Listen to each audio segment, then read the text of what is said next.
everybody, and welcome back to another episode of From BA to Broadway. You know who it is. It's me. It's Mr. Brennan, Stefanik, and I'm bringing you your general programming reminders. Folks, every Monday, we are here with the main episodes. Friday? Oh my God.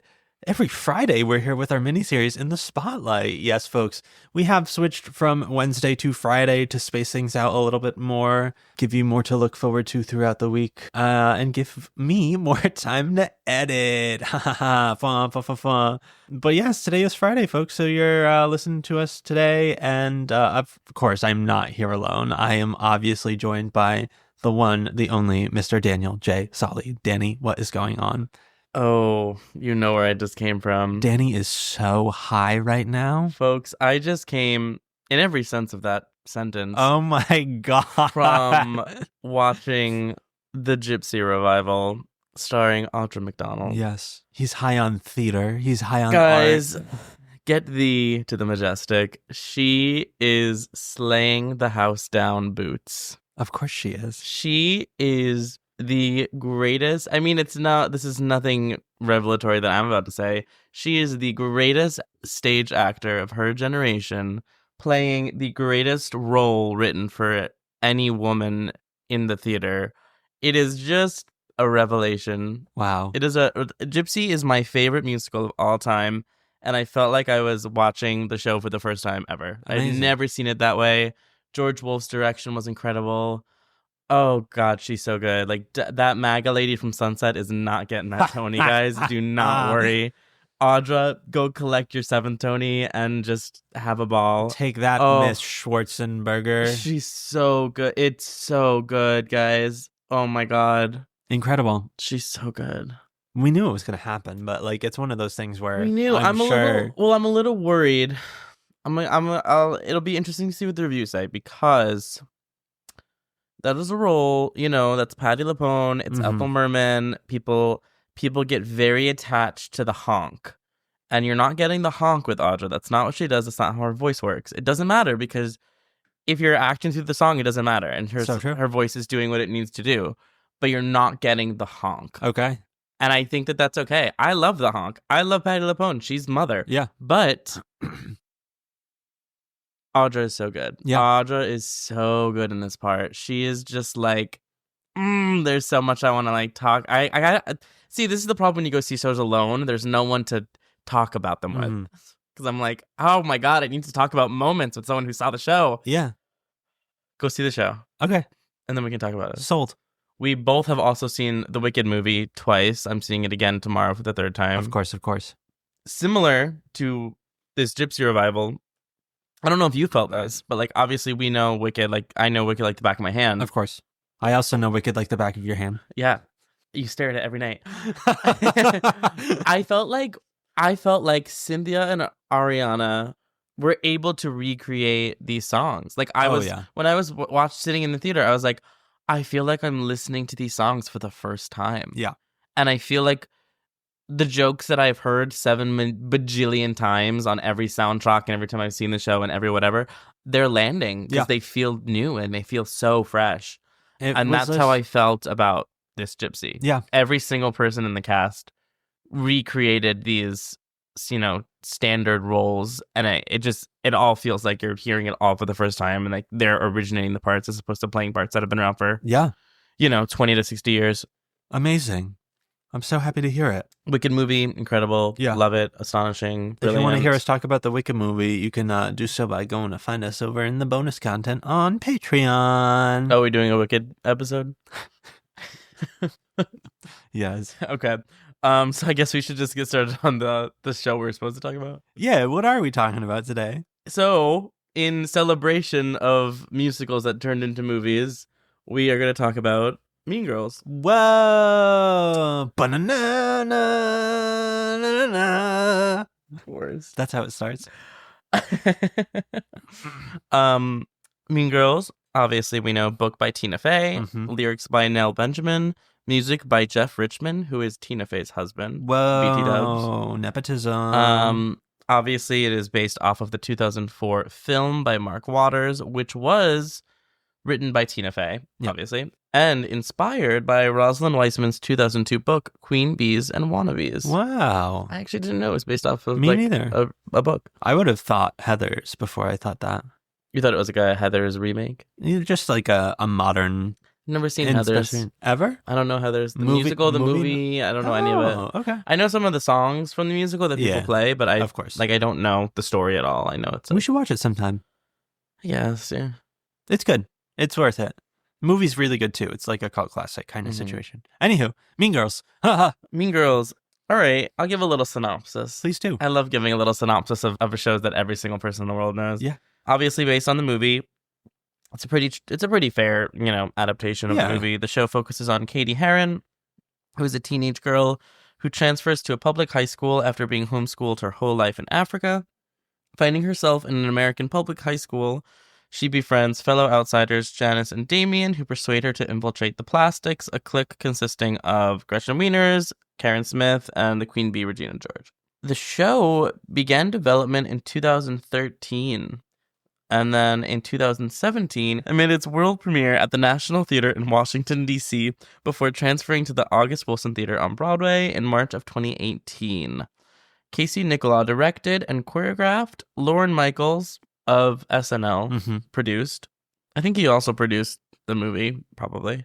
And the cast consisted of Erica Henningsen as Katie Heron, Taylor Louderman as Regina George, Barrett Wilbert Reed as Janice, Gray Hansen as Damien, Ashley Park as Gretchen Wieners, Kate Rockwell as Karen, Kyle Seelig as Aaron Samuels, and our fave blue-collar girly, Carrie Butler, as the female adults. Yeah.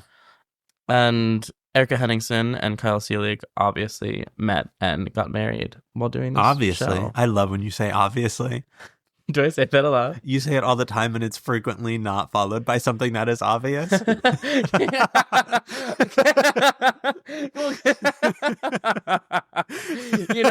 Sometimes it's hard to know what's common knowledge. Of course. And what I just know. So that felt like common knowledge. Like anyone in the world would be like, duh, of course we all know Erica and Kyle are like married.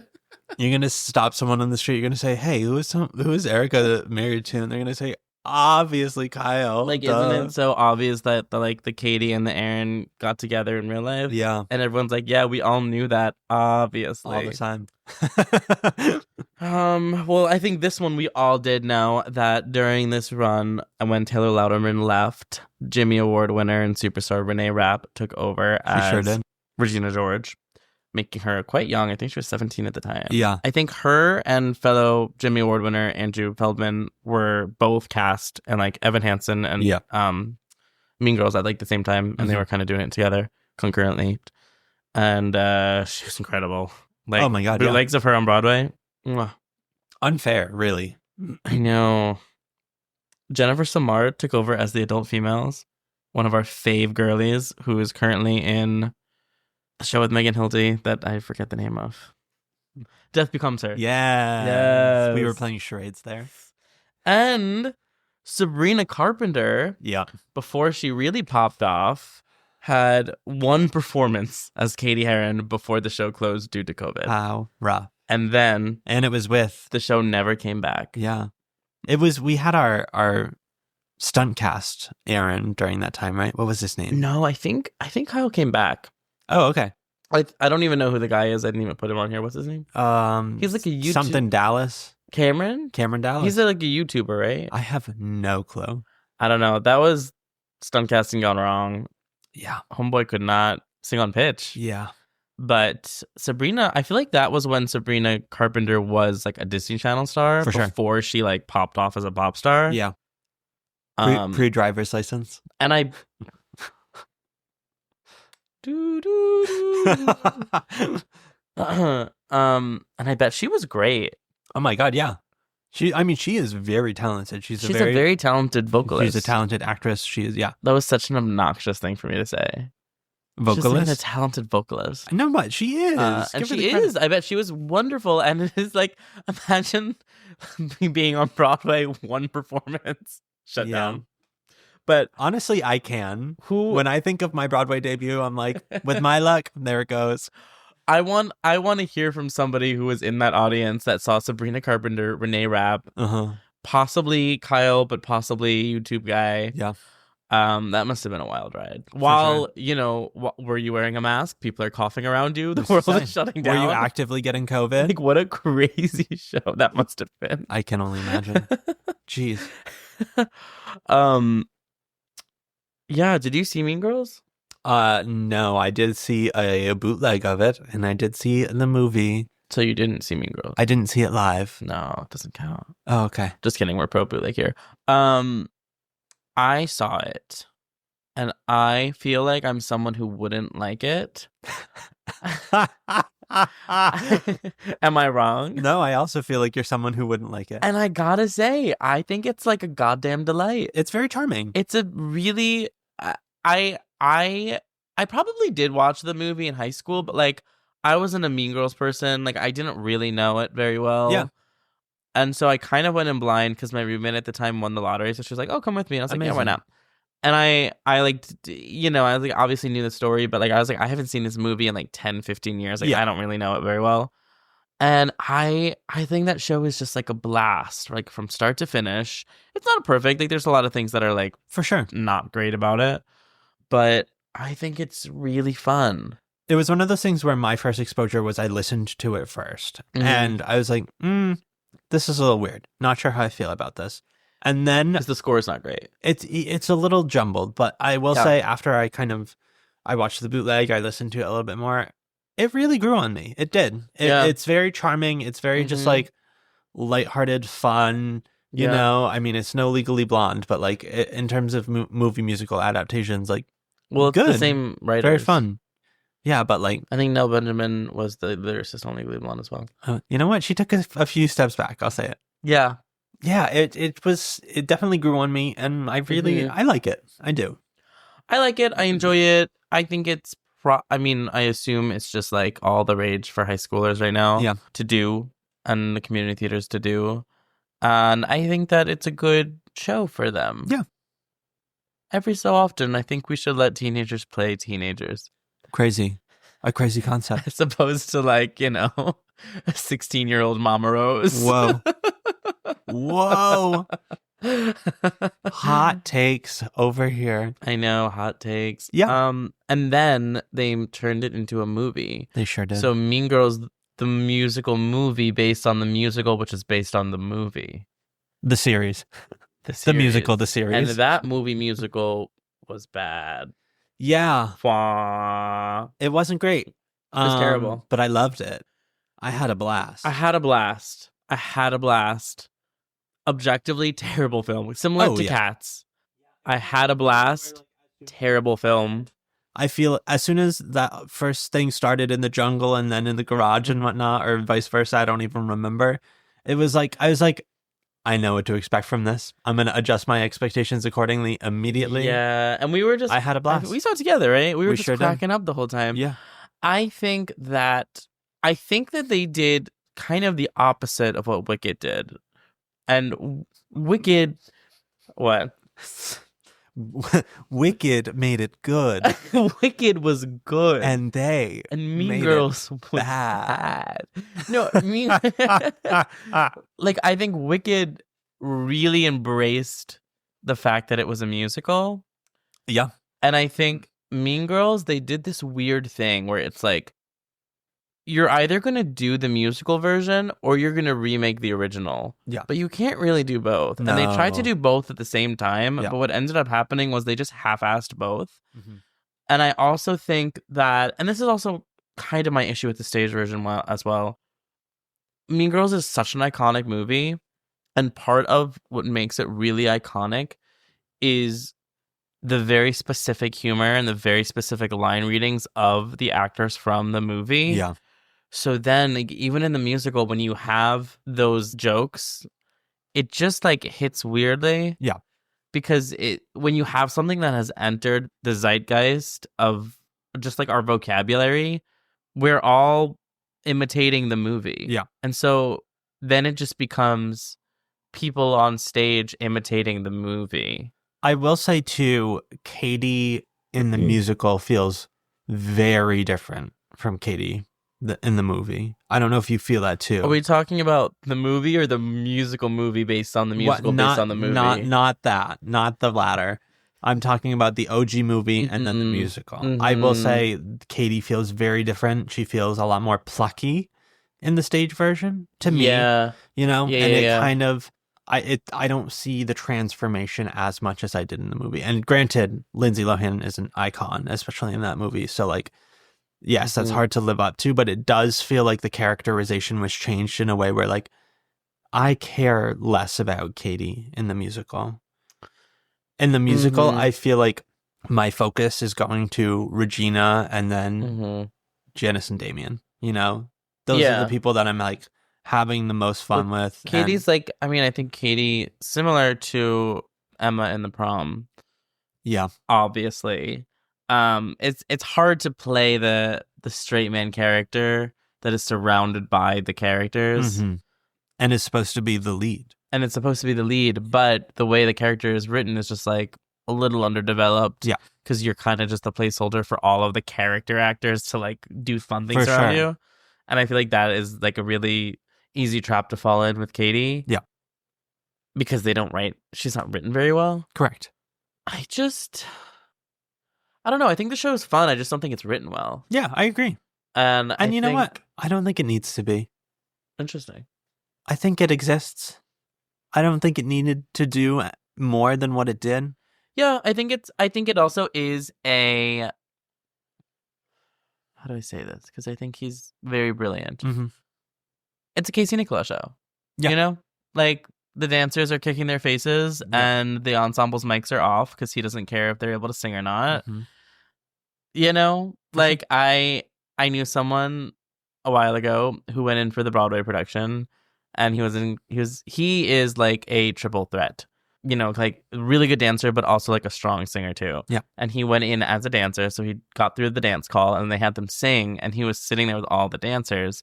And they were like, look, no pressure. We just want to hear you guys match pitch. Like, don't feel pressured to be a good singer. And he's like, I went in and like sang and they were like, oh, holy shit. And that's kind of like the vibe. That's you know? Crazy. You know? That's crazy that is Broadway. Yeah, but also at the same time, like, you know, you don't expect Kelly O'Hara to go out, kick her face into a split. Yeah. What was that delay? You really? I don't know. I was trying to think of a joke. Did you see it in your mind's eye? I was like, actually, I can't imagine that. I mean, she probably can, and she can kick my face. Yeah. But you know, I guess it's the same thing where it's like, yeah, we don't expect the people who are front and center doing like the heavy lifting of the acting work to also then do 5 twirls and a split and kick your face and all the things. So I'm like, yeah, you don't. If you're in the ensemble dancing for your life, you don't have to be a great singer. No. As long as you also have a singing ensemble. They don't. No, I know they don't. They could though. I mean, in the musical of the movie, they were like, what if we didn't cast singers as the leads as well? What then? Let's go rogue. Maybe it was the auto-tune. Maybe it was just the auto-tune. The auto-tune was the friends we made along the way. Yeah, the auto-tune was the villain of the movie. I think the only 3 people worth their salt in the movie, obviously Renee Rapp, Alohi Carvalho as Janice, and Jaquel Spivey as Damien. Yes. And you know what? Go figure. Those are the 3 people who work on Broadway. And friend of the pod, Anne E. Miel as ensemble member. They were just popping up everywhere. And yeah, go figure the 3 best people in the movie were the people who work on Broadway. Crazy. And it also pissed me off that Tina Fey and the principal reprised their roles. Because I was like, if I want to see Tina Fey do the same thing with the same part, I'll just watch the original movie. They should have switched parts. Because then I was sitting in the movie, I was sitting there and I was like, oh my God, I hope they got Amy Poehler to like reprise her role too. Yeah. And I hope they got, you know, so-and-so to reprise it. And then I was like, wait, why don't I just go watch the real movie? Yeah. So I'm like, it was like, you're just trying to recreate the movie. Exactly. Like the original movie. It pissed me off. Oh my God. You know who else was in it? Friend of the pod, Fernell Hogan. Oh, who is he? He was one of the spellers on the opposite team. He was like the team captain. He was there for Lindsay's cameo? He was there for Lindsay's cameo. But, I have a theory she was never on set. She was there. Like, deadass she was. Deadass she was there. Then they shot that scene really weirdly. They shot that scene as if she never stepped foot on set. I don't know what to tell you. They should have let Sabrina Carpenter do the movie. Yeah. She was probably way too expensive by that point. You think? Maybe. Apparently, Rachel McAdams was supposed to be Regina's mom, but they wouldn't pay her enough. I did hear that as well. Missed opportunity. Rightfully so. I know. I always think it's funny, though, when I guess I get it, but I'm also like, are you that strapped for cash? You don't want to do like one day on set just for the memes? Yeah. Like, doesn't it like mean something to you like sentimentally to like come and be like Regina's mom? Yeah. But Busy Phillips was pretty good, actually. It's just good. It's wild that this is what we chose today, because I was reminded today of the fisheye lens scene. Oh, you just remember that?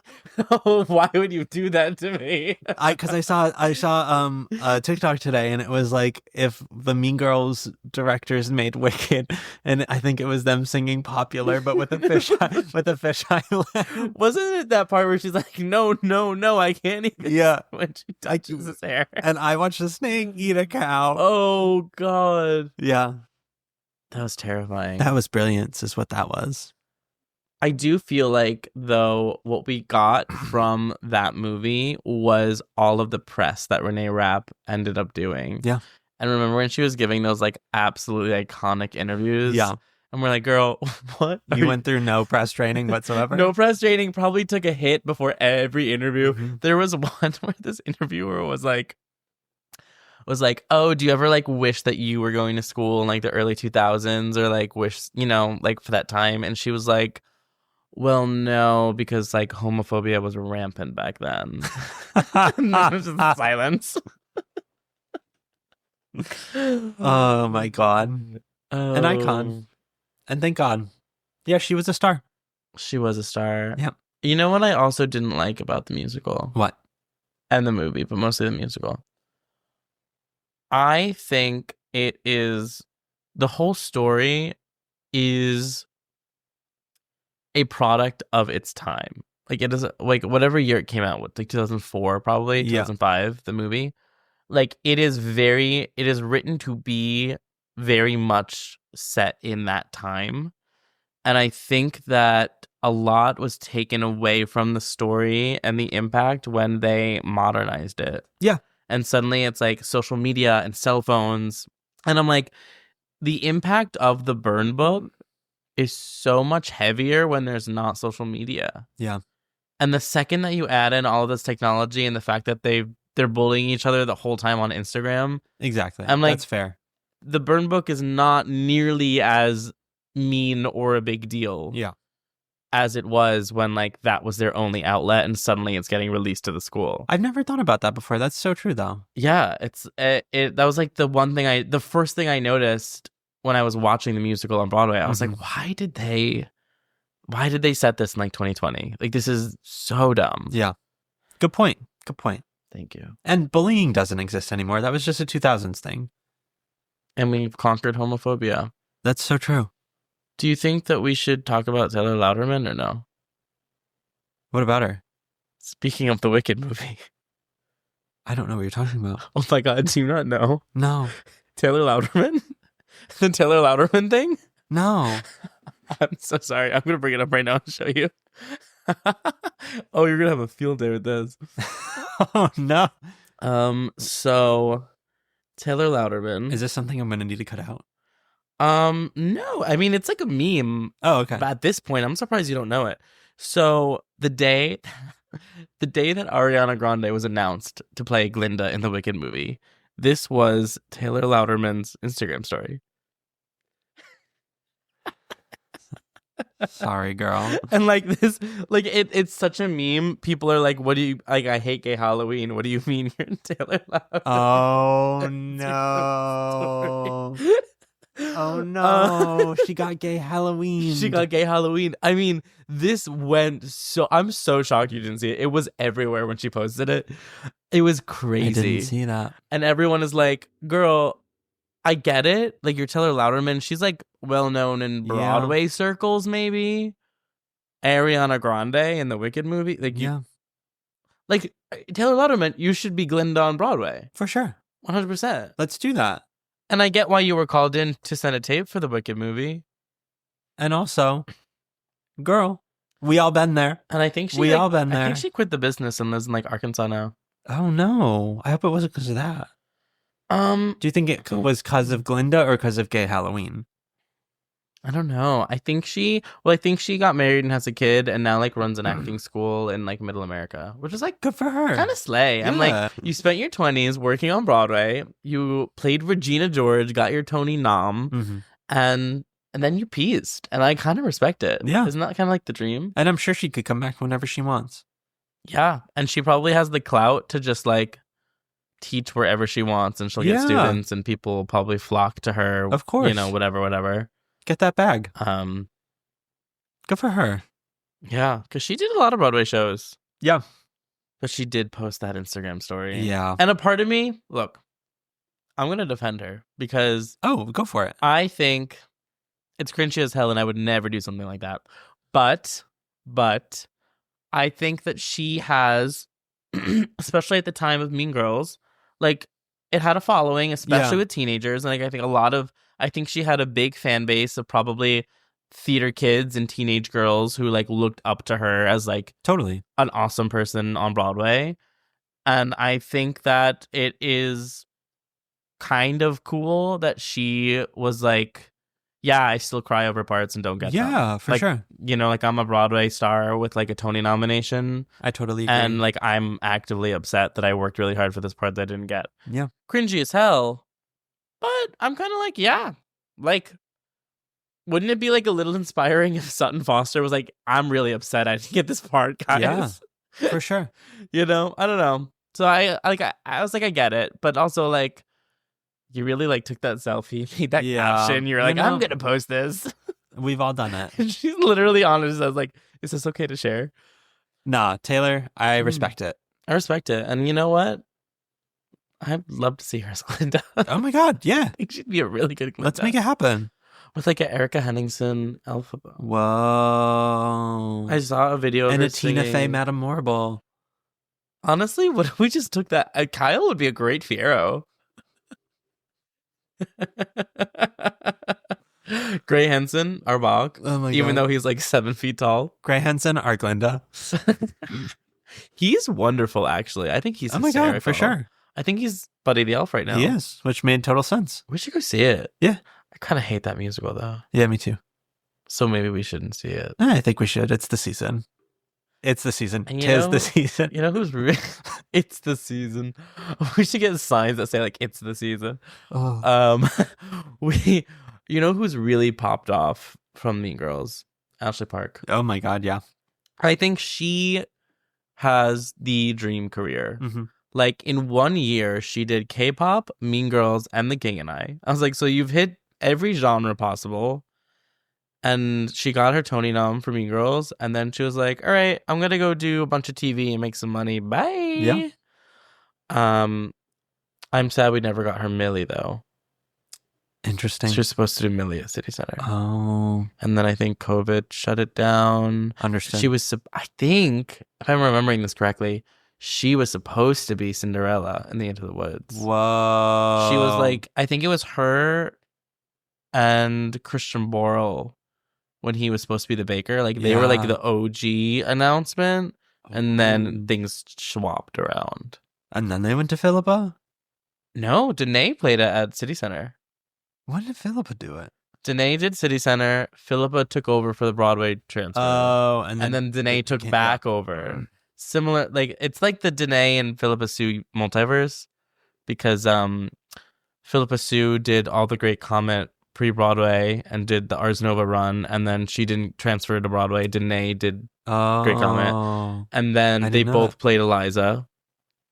I think obviously Philippa originated Eliza Hamilton, and then Danae played it, and then this Into the Woods thing. Heard. It's the multiverse. Wild. One day she's gonna walk onto the Gilded Age set and be like, I am now the letter writer girl. You're gonna be like, Is sorry. Audra just not in this season? I mean, I'm sure she is, but like, I haven't seen her, obviously. She's a little busy. Yeah. I've never seen Danae. Really? Yeah. I guess you don't deal with that family. No. Audra was so good tonight. I'm so happy. This is a frazzled episode because I think I'm so floored. Yeah. Oh, she got a standing ovation. As she should. Like, standing ovation. It's still previews, right? Yeah, like they open in a week. Okay. Have you ever been in a show with a standing ovation? I have. Do you want to say which one? I feel like I've been a secret. I've been in a few, I will say. Like a mid-show standing ovation? Yeah. I saw Robin Herder's last Moulin Rouge performance, and she got a standing It's like the most niche thing in the world. Yeah. She got a standing O. That was the first thing that came to my mind because I think it was the most recent. God. I don't know. I can't think of anything else off the top of my head. But it's happened for sure. I saw Cynthia get hers in The Color Purple. Whoa. I was there. Mm-hmm. Of course. Donna got like 7 at Hello Dolly. Yep. Hello Donna. Audra got one. Patty got one in company. Oh, yeah. Oh, God, I love my divas. You sure do. I love calling them by their first names as if. Of course. Patty, Audra, Donna, my pals. They're in your favorites. Cynthia. On your contacts. Cynthia, yeah, girl, Cynthia. Love. I met Cynthia once. No way. Care to share? No. Okay. Yeah, I know, yeah. No. This is a crazy story, actually. He said this is for me. And my friend were rushing The Color Purple. Mm-hmm. It was the day before their last performance on Broadway, and it was a snowstorm. Oh my God. And we got there at 4 a.m. and we stood on the sidewalk. And so we were there for hours and hours. So we just like became friends with the girl behind us in line, and we were chatting with her for hours. And, she was really nice. We were hitting it off. And then we got our tickets and we were like, well, I guess we'll see you at the show tonight. And she's like, you know what? I'm seeing the show tonight because one of my really good friends is in the cast and I'm going backstage. Like, meet up with me after the show tonight and I'll bring you back with me if you want. And we were like, yeah, that would be great. We would love that. Yeah, let's go. And so after the show, she took us backstage. We met Cynthia Erivo, who like chatted with us for like a couple minutes, like not a long time, but like chatted with us. We met Jennifer Holliday because she was doing it at the time. I think Danielle Brooks wasn't in it anymore, but we met like the whole cast. That's crazy. Like went backstage. It was fucking crazy. Damn. So that's my Cynthia Erivo story. That's amazing. And now she's a superstar about to win her Oscar, the youngest EGOT ever. She better. I think she should. I think they both should. Yeah. I mean, I also say this. I haven't seen a single other movie in this season. I don't need to. I feel like I don't know. As far as I'm concerned, I don't need to. I haven't seen anything. But I think that this is like a once in a lifetime movie musical Fantasia. Until next year. When part 2 comes out. Yeah. Should we talk about Wicked, or is this still the Mean Girls episode? Is still the Mean Girls. Have we like devolved? We have devolved. Okay. So our age-old question, are we putting songs from this in our book? You know how I feel about that question. In terms of this show, I can't really think of anything that's incredibly good. I would say... I mean, I feel like if there's probably a show that's really overdone right now, I would say this one. So maybe not. Yeah, I would honestly... But look, if you've got the voice of Renee Rapp, sing World Burn. I don't care how overdone it is, sing it. I'm going to pull up the soundtrack right now. I think there's the Katie song that people probably have a lot. Not It Hurts. It burns. No, it roars. It roars. It burns. Which I don't think is a great one, to be honest with you. But I think it's a really popular book song. I think what is it? Stop could be a good comedy song for a gay boy. I hate that song. Interesting. So much. I think it could be a good comedy option for those who aren't as comically inclined. Furious that they cut the Where Do You Belong song from the movie. Oh my god, It's yeah. like that's one of the like best. That's the best song in the movie and in the 100%. musical. Yeah. And they cut it. Someone gets hurt once again. I think the Regina songs are good if you can sing them. Yeah. I think other than that, I'd rather be me. Guess. Yeah. Those lyrics always bother me though. Acted nice when she not nice. Like, Acted nice when she not nice. I love it. I love that song. if I'm behind the table, don't sing Mean Girls. If Brennan is, feel free. Still be selective is what I say. If I'm behind the table. If When? I'm behind a table, though, I think you're in the wrong room. I think if I'm behind a table, I'm just thrilled. I think you can come in and sing anything because I'm so thrilled to be there. We're alone behind the table. You're in the wrong room, actually. I am so grateful that you are giving your time to us. me. Yeah. Oh, wow. We'll help you find the room you're supposed to be in. If we're behind a table, you're on the other side eating lunch with us. And you know what? You can sing. I don't care. Sing whatever you want. Yeah, just not too loud, depending on where we are. Oh, that's fine. Depending on what restaurant. Let these people go. That's so funny. Okay. Folks, if there's a certain show you want to hear us talk about, you can let us know by finding us over on Patreon. Of course, that is patreon.com/BA2Broadway. We have some fun bonus content on there as well.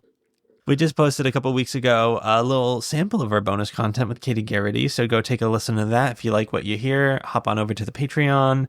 As always, you can find us on most social media platforms at BA2Broadway. You can find me at Brennan Stefanik. You can find me at DSauls.